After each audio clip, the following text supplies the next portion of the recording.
Everything's belly cast. Spooky ghouls and gals. Hey, great start. Hey, everybody. It's Tuesday, October 29th. No, it's not. What? It's the 30th. Is it? Tomorrow's Halloween. Oh, shit. I fucked this up. It's even closer. Ooh, even spookier. Welcome to episode 17 of Blisspoint, a podcast and website serving up music discussion, news, show, and album reviews, and more. My name is Jordan Kaufman, and I am joined by my lovely co-hosts, the wedding singer, Hey. and Mr. Paul Kolb. Hey, how's it going? I have fresh strings over here. Are your strings fresh, Billy? How was your wedding singing show? Was it great? Yeah, it was good. It was good. It was I'm good. proud Did of you see that? I saw snaps. Oh, did you really? Yeah, it was good. Wait, no, I saw a Facebook video. I think. Yeah. I did see that got posted. That's great. I'm into it. Oh, thanks. And with that, let's jump into what we've been listening to. And that encompasses the best, worst, good, noteworthy, mediocre, important, and consequential, sometimes album-related shows, singles, and new releases of the week. The first thing we have on this list is the shows. Paul and I saw quite a bit. Billy and I were supposed to see something together, and my body betrayed me. So we're going to start instead with happy memories. First, let's talk about Paul and I saw Caspian open for Minus the Bear on their farewell tour. And what do you think? What? The sound wasn't great at the venue we were at, but Yeah, I thought so. It was at the Fillmore. Shocker. I thought the sound for Minus the Bear was better than Caspian. yeah. But I'm not as familiar with them, and for my first experience with them and their soundscape kind of thing, Yeah. I liked it. Yeah, So it was still good. Yeah, they really put a lot into the stage performance, even though the crowd wasn't giving them much. Yeah, it's awesome to see a post-rock band like that actually really get into it and kind of, pump themselves up and get excited. But they played a good set. It was, I don't know, maybe 30, 45 minutes. And then Minus the Player played for about an hour and a half. And kind of hit everything that I wanted them to. I'm not super familiar with, their entire back catalog. They hit all the singles that I wanted them to play. But they sounded great. Really, really tight, too. So, yeah, it was a good show. So I was into it. Were you making the point that all their kind of electronic stuff was kind of outshining the guitar work? Or at least was more audible? I think actually on the contrary, I don't think I barely heard the synth all night, which was kind of disappointing because half of the reason why I like that band is they have cool synth sounds to go with the cool tapping guitar. But everybody else sounded really good. So I don't know. Did you disagree? Are we still talking about Caspian? No, we're talking about Minus the Bear. Oh, well, that makes a lot. You said tapping guitar. I'm sitting here like, I don't remember them doing that. oh no, everything about My Spirit sounded really great. Okay. I was really happy I got to see them on what is supposedly their final tour. Yeah, we'll see about that. But it was a good show. And another show we saw TTNG, formerly This Town Needs Guns, Kraken Quartet, and Prince Daddy and the Hyena. Which was a great surprise for that night. It was. I was very, very excited to see Kraken Quartet. Really cool post-rock, math rock band based around synths and percussion. So xylophones, and they actually brought out xylophones, or were they vibraphones? Vibes, okay. They actually had vibraphones on stage, which was really cool. They sounded really, really good. Did you like Prince Daddy at all? I did. I mean, it was the front man actually had me cracking up. His crowd work was incredible. Yeah, he was really funny. He was working through a lot of issues with his instrument and stuff, but lively crowd, really feeding off that. Yeah, and I went in there expecting Kraken Quartet, I knew what to expect with that, but with that, I didn't expect them to throw like a punk band in the middle there. Yeah, that was it was an interesting mix for sure. Billy, I think you would like them. I was getting a lot of sorority noise vibes. Really? I was. A little more raw and kind of punk instead of emo. Okay. But still very much kind of getting that kind of riffy, Nice. pop punk sorority noise. Cool. Vibe Let's to check it. them out then. And then TT&G was incredible. They sounded awesome. And I was impressed with the venue too. Did not expect the venue to be that good. I love it. Yeah. I only recently started getting into them, but the song structure, and to me, I think there's a bunch of bands that have similar vocal style. It's that kind of emo-y post-rock thing, but that paired with the technical guitar playing, that's what gets me every time. Absolutely. And it's important to note that I think it's the 10-year anniversary of their first album. We talked briefly about Animals Acoustic, which came out a couple weeks ago. So they only played stuff off of Animals, I'm pretty sure. It seemed like all old stuff anyway, because it was they had the vocalist there, who is not with the band now. But yeah, it was a great show. They sounded awesome. So I will definitely catch them the next time they roll through. Billy, it's time for you to tell me what it was like. What I hear was a great show. I talked to one of the people that went, and he had a great time. Yeah. He said it was really, really good. He was into their old stuff, like I am. Yeah. And he was like, I listened to the new album and was like, I don't really like this. But he heard it live and said it was very, very good. What are we talking about? This is killing me. What are we talking about? Suspense. We're talking about Death Cab. Wow. Balls of care. It's an instant Did turn not pay off. off. Do you want me to call you back in the room? Is it 06? What's up? Hey-o. Death Cab at the Anthem. It was a great show. Charlie Bliss opened. Were you guys there for Charlie Bliss? Nope. Okay. So don't ask me how that was. I don't know who Charlie Bliss is. Me And neither. I was told to check them out, or whoever it is out. Okay, And you sure. clearly didn't take that advice. Not No. yet. No. You'll Didn't slap in the happen. face. Maybe someday. But Death Cab was super solid. Great venue for them. Surprise! I've seen them in every size venue at this point. I saw them at the National, club type venue. Then I'd seen them at Merriweather, which is amphitheater type venue. So seeing at the Anthem, nice midsize, perfect for them. Sound was great, as it always was at the Anthem. Sure. Nice long set. Probably played for like 2 hours and 15 minutes. Really? Holy played shit. a ton. Yeah, maybe 2 hours on the dot. I don't remember, That's but it was definitely insane. 2 hours Yeah. or more. Okay. Great mix of old and new stuff.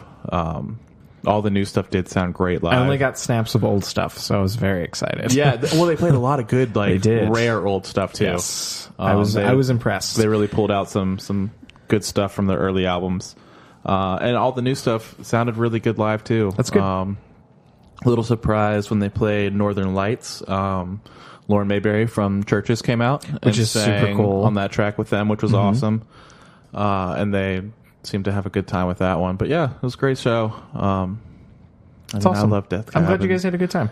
Yeah. Part of the mean part of me was like, I hope they suck. I hope they don't play anything good. Yeah. But I was like, I'm glad you guys went and had a good time. And you've never seen them? Never seen them. Oh man. It's might be like my white whale. Yeah. Actually, Dave Matthews Band is probably my white whale. Just never going to see them. Jeez. But I don't know. I mean, that's okay because Dave Matthews. Matthews sucks, but this is Death Cab. Wow. That's some real close-minded thinking. Yeah, I there, buddy. do. They're definitely on my list. They're We'll get probably you at the there. top of We'll my get you list there. of like easily seeable bands that I still have not seen. Yeah. So We'll get you there. yeah, someday. And this next one I don't know how to pronounce. So this is Elise Tro, Okay. who I saw at Jam and Java in Vienna, Okay. Virginia. Small little coffee house type venue. Probably holds like maybe 200 people. Love that maybe venue. 150. I think it's great. It is. It's a good venue. Nice, small, intimate venue. So Elise Tro is a 19-year-old from California who does like live looping. So she's a one-man Okay. band. Plays drums, keys, guitar, bass, one and woman vocals. band. What? One woman band, actually. She's a one-person band. Oh, sorry. Yeah, that's probably the better. And she's real good at looping and what she does. I mean, what I heard is like she sounded awesome. Dude, she's got this great voice. Her original stuff is really good, and she also does like mashups of songs. Okay. Does she lean jazzy at all? Yeah, so it's got this and so this is, I think she's transitioning into more pop mainstream stuff, but her basis is definitely like jazz, R&B, kind of like soulful music, and I think she's trying to transition more to pop, break in there a little bit. Sure. She's got the tools to do it. I mean, it's really cool. I don't know if she'll always do the live looping. She explained that she wanted to kind of show how she made her record in a live format. Yeah. So I don't know if it's just kind of like her showing, using this tool to break in. And so it's only for this tour. Well, I don't know yet. This is like this is what she's starting to get known for, is this live looping. But the way she described it was like she could branch out and like get a full band at some point. It no longer seems like a fringe thing anymore. Cause, who's that crazy popular, that redheaded? Ed Sheeran does all on guitar, but his is all guitar. So she literally hops from instrument to instrument. Oh, clearly she's better. No, I'm just saying it. Like, yes, the live looping is becoming more mainstream with Ed Sheeran doing it, but I still think that would set her apart. Like I haven't heard her music, so I have no idea what she sounds like. But to me, having someone who is starting to lean pop, obviously to get more views or traction or whatever. Or if that's what she wants to do, it's whatever. But the idea of like switching to I'm just gonna sing now, like seems, So I think she would still hop and play in different instruments on every song. Would be my vision, because makes for a better stage show, too. Exactly. As opposed to I'm gonna do a dance. And she's been playing drums since she was like 4. So I mean, that would be cool if she found a rotating band of everyone that's good at everything. Yeah, and she can just literally swap throughout the night. That would be cool. Yeah, I should be her agent. Yeah, there you go. That's what I'm saying. Yeah. So I mean, it was a great show. And we can skip this next one. You've talked about that before. Who is it? Actually, I do want to know. What do you want to know? What's the next episode in the saga of Bandana Guy? So who'd you say first? Okay. This is getting late. Is it midnight? I saw the Midnight at U-Haul. Nice. Well done. That's beautiful. I'll take any opportunity I can to talk about them. Of course. But this is probably the last time for a while. Really? I don't know, maybe. I'll find a way to bring them up next week. They're probably coming out with a new album next week. Probably. And they're probably going on they're tour. doing a spring tour. That's right. Yeah. Perfect. I forgot about that. So I'll see Bandana Man will be there. Yeah, you'll see him in like 6 months. Whatever. So we were getting drinks at the bar across the street, and Bandana Man happened to walk by. So I just walked outside and was like, oh, I remember you. And I was like, hey, I know you too. I'm the guy. I'm the guy. So we exchanged some pleasantries there. But that was pretty much the extent. Okay, nice. Show was fantastic, obviously. Their usual sax player wasn't there, but they had a dude that played like other synth and sax. Okay. So, fun fact about him, he was a really good, really solid young dude. But so I was just walking around after the show and ran into him and just like started up a quick conversation. And he's actually the session musician for Anderson .Paak. What? No shit. Yeah. And just crap. Had a little like a mutual friend that introduced him to the Midnight and like got him on the tour. That's really cool. But he's like, yeah, I've done all the new work for Anderson .Paak's like new stuff coming out. That's fucking I was like, cool. awesome. So, like that's hell yeah. So okay, that's that was a little tidbit I thought you guys might like. So you got the files off him, right? Dude, yeah, he's got the. Yeah, he acted like I wouldn't know who Anderson .Paak was too, and he was like, really? Who's this guy? Like, I was like, oh yeah. I mean, I could see that. I don't think he's like big enough yet. Fair, so, yeah. But he's the guy that's like right on the cusp of he's going to show up in everything in a minute. Yes, yeah, absolutely. But he was like very modest, very cool. Like that's cool. So yeah, that was really a good show. Hey, it seems like they always been on a good show. Yeah. So that's good. And one of these days, I will actually drag myself to a show.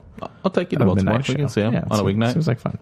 On a week, it's got to be on a fucking weeknight. Of course. All right, let's jump into singles. She's got a couple.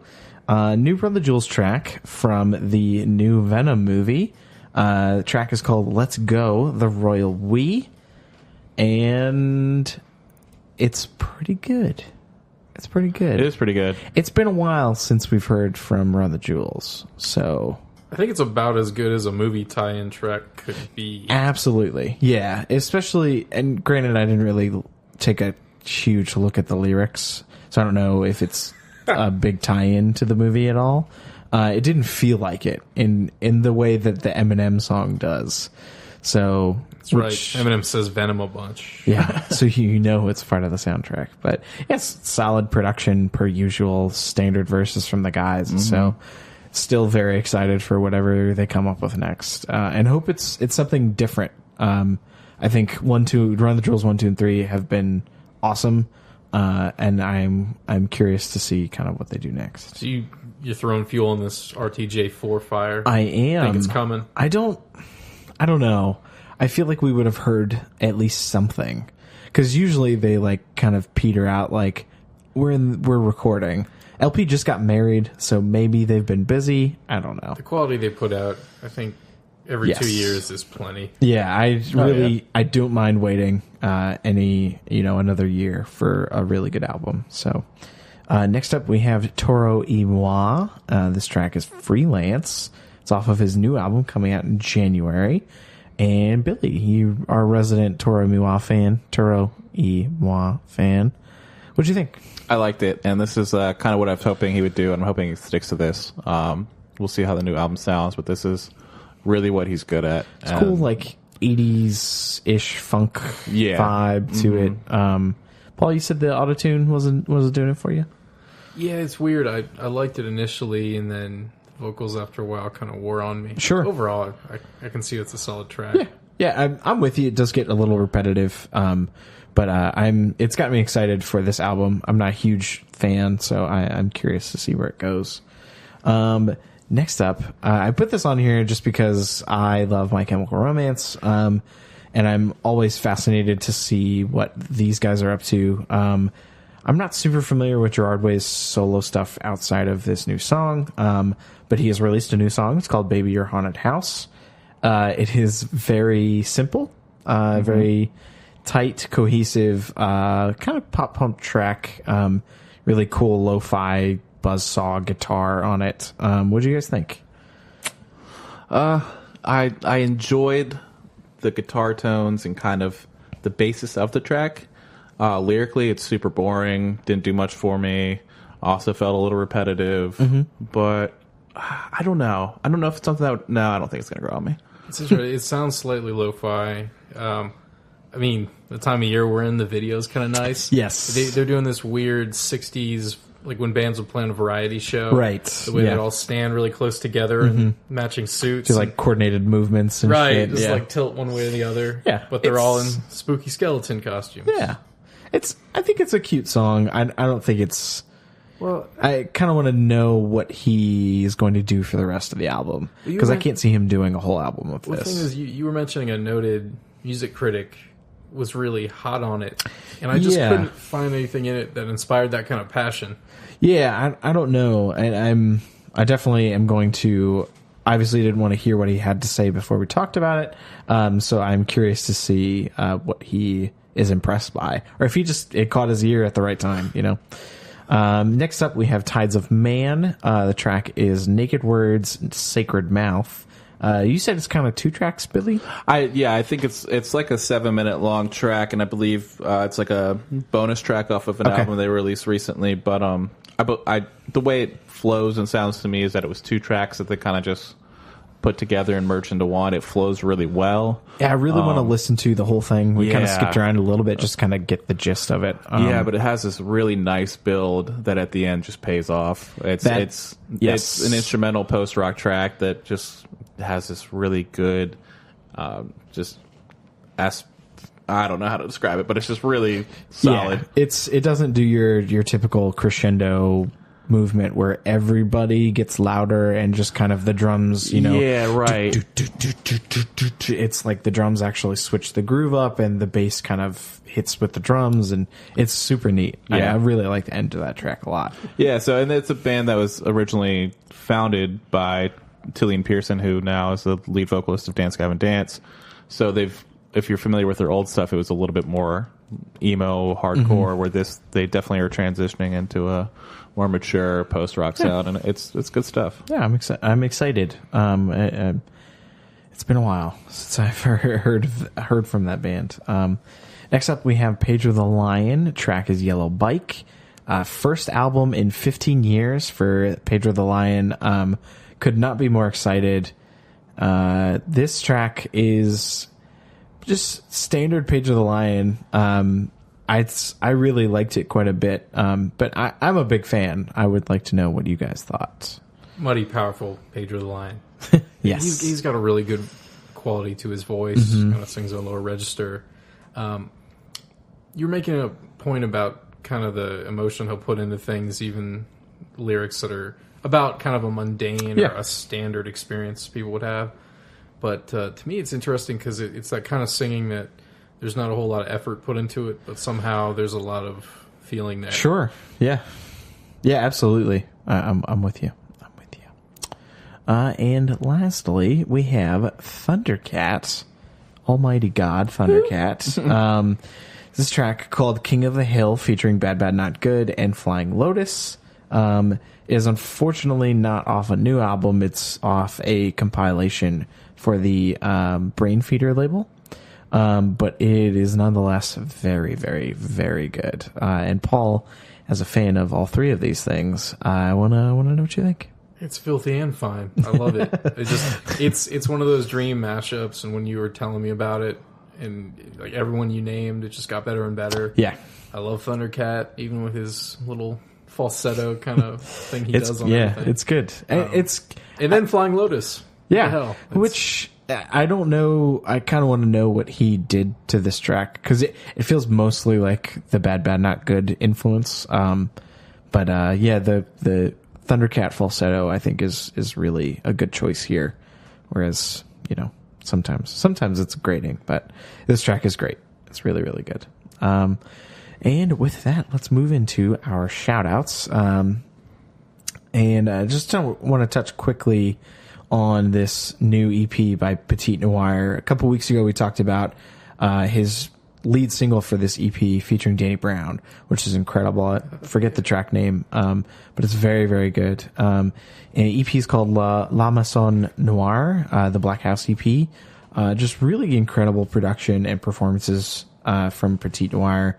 It's got a lot of good guest features, obviously, including Danny Brown, and really neat vibe to the whole project. I think it's like 6 songs, but it's got this really cool, dark, neo-futuristic R&B, soul, gospel kind of vibe to it. So very cool. And Mr. Billy, I'm very curious to know what this you prefaced as a lot of people's album of the year. Yes. What is Parcels? So Parcels released an album, self-titled album. They are a funk pop band. Okay. Signed to the French indie label Kitsune. Sure. So big label, and this was, I believe, their debut album. They'd had an EP out before, but they got a collaboration on this album with Daft Punk. Oh, shit. Okay. So it's just this really just perfected funk pop. Basically, it's just done perfectly for people that like that style of music. Yeah. It's got that potential that it could be even mainstream. Kind of like Daft Punk transitioned. Yeah. And I could definitely see this album being pretty big as the year goes on. I could definitely see it being a lot of people's, choice for album of the year, up there for album of the year, just because it's got this good quality to it that I think people will enjoy. It's a little different. Is it organic instrumentation or more? Yes, it is organic, and it feels very organic and analog almost. Okay. Cool. Yeah, so that's good. That's very exciting. And your next pick? So my next pick is Cherry Pools. And when I say Cherry Pools, the album, if you look at the cover and hear the name Less Religion, More Sex, it looks very metal. Think Pale Waves. It's definitely not. Okay. It's it's gothy synth pop. Okay. Sure. And it's real good. It's I believe a 6-song EP. But every song is good. If you like Pale Waves, if you like that synth pop. Okay. They're a Canadian based band, and I think they'll hit the scene pretty hard too. And then my last pick was kind of surprising. I'm definitely excited to check this out. So Justin Courtney Pierre released a solo album. He is the former lead vocalist for Motion City Soundtrack. Solo stuff's real good. Okay. It's got that good pop, but it's also moody. Sure. It's got that good pop punk that they used to do. Okay, so I was going to ask if it's guitar driven. Yeah, it's definitely guitar driven, but it's just a little bit more mature. His voice is great and not super animated as it was with Motion City. Sure. Okay. He's mellowed out. Interesting. I didn't even know it was a dude from Motion City when I was listening to it the first time around, and I was like, "This kind of sounds like Motion City." So it sounds different enough. I was like, wasn't positive until I looked it up. Yeah, my only worry would be if it like sounds exactly like Motion City. It wasn't. You can tell it is him, but yeah, it's a solid album. Awesome. All right, Mr. Paul, do you wanna give us your quick shout outs? Yeah, just give you some quick ones because. I don't know. Nothing really jumped out at me in terms of like making a real pick for the week. But, I love Kurt Vile. And I've been looking forward to Bottle It In, new release. Yep. There's a few... I think there's some strong tracks on there. Absolutely.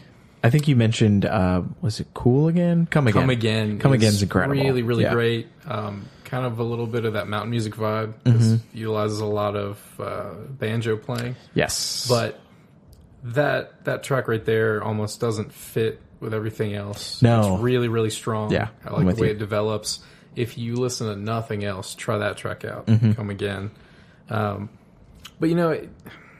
it's not... I think it's worth combing through. Absolutely. There were a few that were just much, much stronger than the other things. I wonder if at this point his solo albums are becoming more of just kind of his throwaway songs. Because I'm a big fan of like what he does with the Violators when he has a backing band and everything else.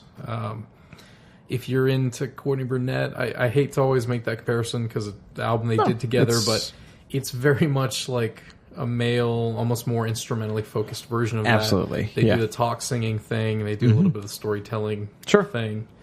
But, I would say at the very least, check out a couple of tracks. Come Again is the strongest. One Trick Ponies is pretty good. And Loading Zones. Should I just go ahead and do another quick shout out? Just go and do the other one. Just do me? Yeah, just do it. So, I don't know if you all are familiar with Yowler. It's Maren Jones from Saint Seneca. And I think she's the lead singer for All Dogs. The group. But so she's been doing this side project that seems to have more of a stripped down pop focus. Okay. And every release she puts out seems to be more poppy. But there's enough going on with the vibes they create. Sure. It's quieter. It's kind of more heartfelt. It's not hype music in any way. Sure. But if you're just looking for that kind of singer-songwriter stuff, it's a little bit fresh to my ear. Okay. But I'll definitely check it out. You will? I will. Yeah, I think the strongest tracks are Sorrow, Grizzly Bear 2. Those were the two that jumped out to me. But Black Dog in My Path by Yowler, I'd recommend that. Nice. All right. And with that, let's move into new releases. Mr. Billy, you are up first. All right. I want to hear about this guy. So as you can tell, just based on me having 3 shout-outs, which usually never happens, I'm usually struggling just to pick 2 albums for the week. I came across a lot of good music over the last couple of weeks, and this one was by far one of my favorites and was up there for album of the week until today, actually. And we'll get into why. But my new release album is Rhododendron by Valley Maker, as in the flower. Rhododendron? I don't know how to say this Rhododendron. word. Rhododendron. Jesus. I got you. Thank you so much. No worries. I knew. I had it in my head the entire time, and then I was like, I'm going to F it up when I got to say it.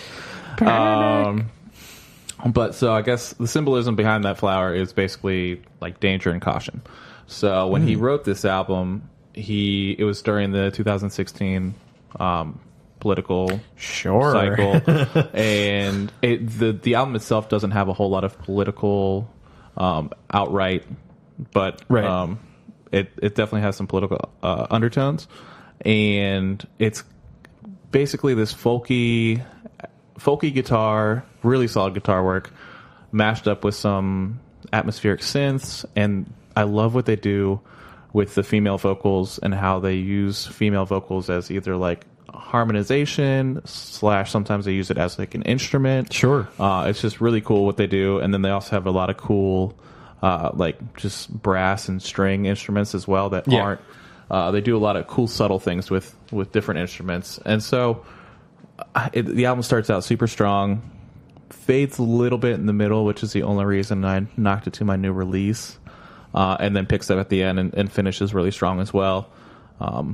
I like his vocal style. At first, it was a little difficult to get into. Yeah. But I've listened to it several times, and it's really grown on me, I think.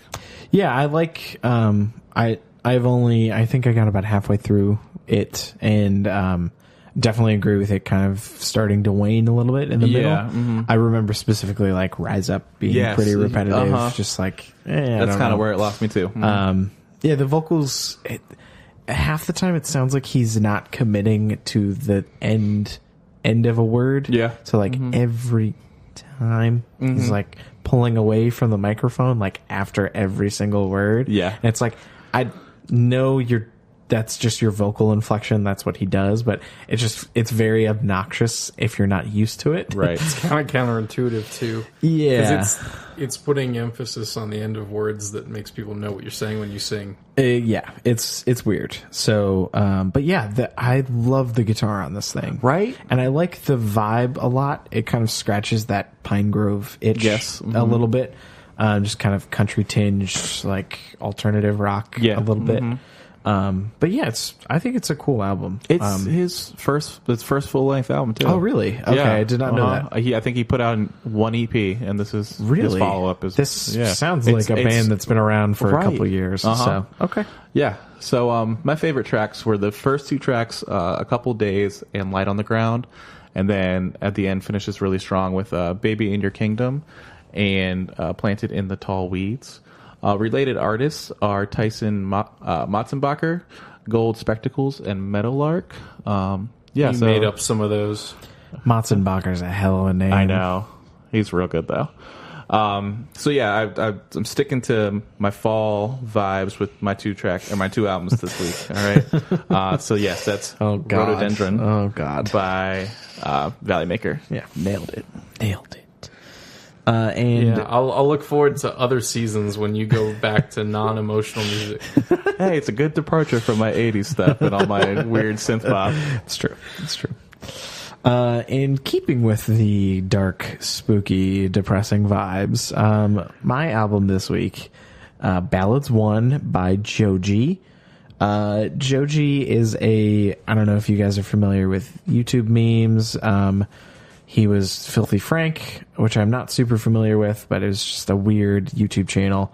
Eventually kind of pivoted into him focusing on his music and taking it seriously, and now he's signed to this big Asian label and is kind of making waves. And this is his first, his commercial debut album, and it's pretty good. I kind of likened it to Post Malone's album that came out this year, Beer Bongs and Bentleys, in that I like a lot of it except for one track, which just kind of brings the whole thing down for me. The track is R.I.P., and it's featuring Trippie Redd, and it's pretty bad. Joji is not really... It doesn't sound like he's very interested in the track, and Trippie Redd's feature is just terrible. It's just kind of yowling on the track. It's pretty bad. But the first half of the track list is very, very good. A lot of good sad boy kind of like sexy crooning music on here. Really good production and beats. He's kind of got that lo-fi kind of hip hop backing to a lot of his music. Especially on Attention, Yeah Right, and Test Drive. Test Drive is so good. You like Test Drive? Yeah, I like that song a lot. Yeah, I think he's really stepped up his performances a lot, particularly Test Drive. Yeah. It feels like he actually is stepping into the booth and putting some power behind his voice, because he's really talented when he actually sings. A lot of the time on here, he sounds pretty dejected. He does that lazy, like, vocal. Yeah, which, you could argue it kind of fits into his moody vibe and everything. Sometimes it comes off as lazy. A lot of the times I enjoy it. I don't really mind it, but I can see why it would be a turnoff for people. Some tracks, like Dancing in the Dark's got this really cool, old school, like, not harpsichord, but like kind of that vibe to the piano that he uses in it. And then a track later on, Why Am I Still in LA, is just like ends in this fuzz kind of breakdown that's really interesting. So is that Dancing in the Dark a cover? It is not. It's album's pretty cool. I have been listening to it a lot lately. Definitely falls off on the back half, but the front half is pretty good. Favorite tracks are Right, Dancing in the Dark, and Attention. Related artists Post Malone and Rich Brian. And with that, we are now into the albums of the week. Let's get sad. God, yeah, this one's a little much. Billy, you're up first. Am I? You did this by inviting him across your threshold. I don't hate it. I don't mean to sound like I disliked it. It's fantastic. It is an emotional journey. Yes, it is. To take with your album of this name, which is. So, I am shocked that I haven't heard of her before. This is not her first album. She's been around for a while. But her name is Nicole Dollanganger. Mm-hmm. And the album is Heart-Shaped Bed. And it is some of the saddest music you will ever hear. Like crushing. Soul-crushingly sad music. Yes. I think the genre is literally sadcore. Yeah. And I really couldn't. I couldn't argue with that. That's accurate. I don't know a better way to describe shut it. Case, and we can move on. Yeah, pretty much. Her themes that she likes to stick to are usually that of gore, sex, self-harm, yep, and a lot of other depressing topics. Yeah. There's something about those topics being delivered on in that voice. Okay, yeah. So yes, you're absolutely right. Let's jump into the voice. She is known for her very high pitched, wispy kind of voice. Mm-hmm. Tons of heartbreaking emotion behind her voice. Oh my god! Oh my god! It makes you wonder. Like it all sounds like it's coming from a very real place, and you can't imagine it is. Does. But it has to be. It's tough. It is. When we put on Lemonade for Paul before we started this, I hadn't listened to the lyrics quite closely, and she's talking about like just letting this dude fuck her because she's in a dark place, and it's like, oh god, like what are we listening to? It's it's because the voice she's using you would associate with more of like a bubblegum pop kind of sound. Yes, it is deeply uncomforting. But that makes it very effective in this context. Hauntingly beautiful, maybe. Yes. I'm with you. That's a good way to describe it. Yeah, I was listening to it more in depth today, and that's when it came and took over as album of the week, because I just sat there and really spent the time to listen to it, which I hadn't done before. But when you really listen to the lyrics and listen to all the subtle things that are going on instrumentally and stuff like that, and the way it just progresses, man, it's just a really, really solid album. I don't know. It's so sad. Yeah, I want to go back and listen to everything she's ever written. At this point. Also like getting away from the sad part. I think it's an interesting album, if only like the vocals are obviously the most important part, so it's mixed that way. But I think the instrumentation is also pretty interesting. It is, yeah, and it's well written. Like particularly, I really liked Uncle. It's got that cool piano part, and it's so quiet. Everything is quiet, right? and her voice is obviously at the forefront, but even that is like super quiet. So it's an interesting album for today's kind of market of everything is just pushing the levels to the, you know, the ceiling. Yeah. Where this is just kind of like, you can like barely hear the trap hi-hats on a lot of these songs. Yeah, And it's like, absolutely. holy shit, there's trap hi-hats on this song? Like, it's cool. It's a Uncle neat is album. actually based off of a short story called "I Slept with My Uncle on My Wedding Night." Oh, Jesus. Sweet Yeah. Jesus. Yeah, it's You just had to Jesus. tell us that.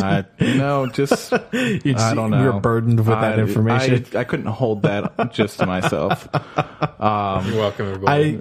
After listening to this album, like when you had told me what it was, I was like, oh, Uncle's probably about like, hopefully like a sweet uncle, like I love my uncle.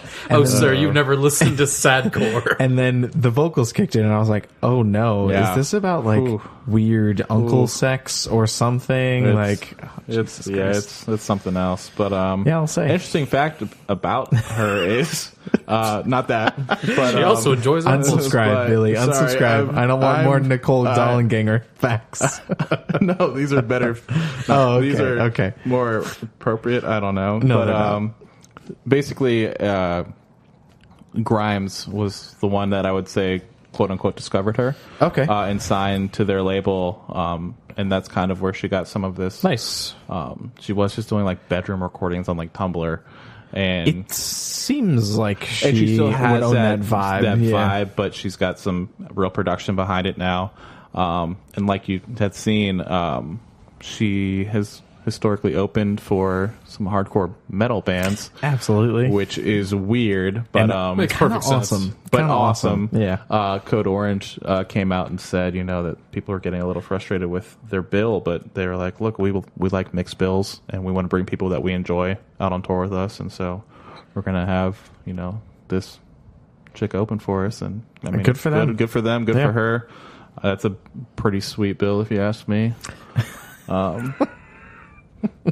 I don't know.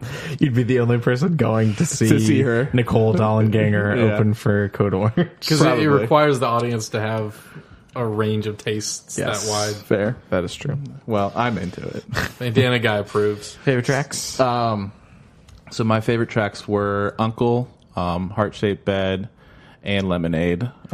Related artists, I would say Grimes, Melanie Martinez. Yeah. Are you familiar with Grouper? No. Love Okay. Grouper. Yeah, this She would dig Grouper. This Really? shit kind of reminds me of Grouper. Okay. In fact, you would Oh, probably and Many like Rooms. Grouper a Many lot. Rooms is another one that kind of sounds like. Okay. Next up, this was probably the easiest pick for me because it was decided for me. I needed to pick it. It was just the world right. was like, "Hey, you need to talk about this." We And I was understand like, it's a tremendous burden. Yeah, it was really difficult. Boy More sad Genius. music. Oh, sorry. Boy Genius by more sad music. Boy Genius by Boy Genius. Kind of earth-shattering reveal to me that this album came out last Friday. I thought it was coming out this Friday. Yeah. And no one decided to tell me. Sorry. I thought you knew. I thought I knew too. It's not your fault. I'm not blaming you. I don't know why I wrote down this week, but anyway, this album's great. It's very real good. It is very short. It is a 6-song EP. Each Boy Genius is composed of Lucy Dacus, Julian Baker, and Phoebe Bridgers. Jesus. I was going to say Sophie Bridgers, but it is Phoebe Bridgers. And three very, very, very talented ladies who have come together and brought 2 songs that they kind of worked out on themselves, but brought it to the other 2 in the group, and they kind of all collaborated on them. And the results are incredible. I think they do a really good job of... My biggest worry going into this is that I'd get 2 Julian Baker songs, which I wouldn't care about. I'd get 2 Lucy Dacus songs that I wouldn't care about. And then I'd get 2 Phoebe songs, which I would fucking love. And they managed to make all of them kind of come through on every track, Yes. which is very impressive. Yeah, I would say those first 3 that they released, you could kind of tell. I mean, Yes. you could tell who wrote each Yeah, one you're like, and who okay, brought this is that the song. Julian one. But the Yeah. other three, I was surprised, were much more of a group effort. You could Absolutely. tell there's just a lot more diversity in those other three songs that came out with this album. Yeah, and when you sit down with the track list, those first three singles are respectively 1, 3, and 5. Songs 1, 3, and 5. Mm-hmm. Where they sit in the track list, I think, does a really good job of blending every song into the next one. So you really can't tell where one begins and one ends. Not songs, I mean the writers of the songs. Yes. And it just, production is awesome, like really top notch for a project this small, of these three women who are super talented and still up and coming. I mean, Julian's getting bigger, so is Phoebe. Lucy Dacus is kind of on the cusp, but nowhere near the amount of money that it sounds like this album is coming with. Harmonies are awesome. Like that last song, the harmonies on that last song, Indiana song. Yeah, Idaho. Yeah, Catch 'em Idaho. Yeah, that song's great. Bite the Hand is probably one of my favorite songs of the year. Just the way that, like, towards the end, Lucy comes in with the refrain, and then Phoebe, and then Julian, and then Phoebe, and they're all kind of delayed one after the other, and it's the way they do it is so cool. But yeah, it's it sounds so stupid, but my biggest complaint is that there's just not enough of it. It's just so. It's 6 songs, and it's not that the songs are too short. It's just that I want more songs. I wish it was a full album, because I think they would crush it.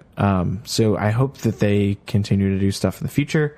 I would love to see them tour. It would be the first time I would ever want to see Julian Baker live. Dude, and so. I know we hate on Julian Baker a lot, but yes, we do. She is really good on this album. She is. She's very good. I think the other two bring everything to the table that I think that Julian Baker lacks on her solo albums.